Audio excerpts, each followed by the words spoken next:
Take it easy. Are you playing? What type of playing is this? This is playing. Take it easy. Hey! I hear me, take me, back me. Oh, be back. Give me card. I'll be back. Charles, they play. Oh, mommy, I'm dying. This man. Continue. Here life for year you come they give me wetin be this wetin be this Jesus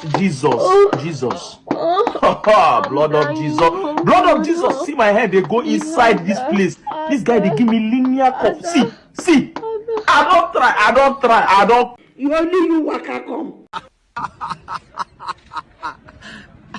You don't know why it's going on.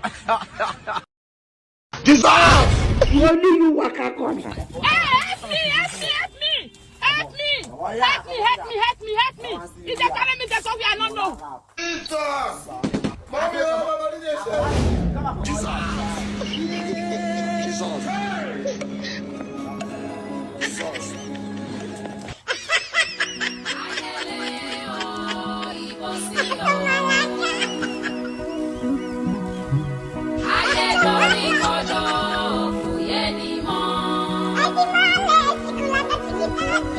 Ìwọ là ń lọ ènìyàn.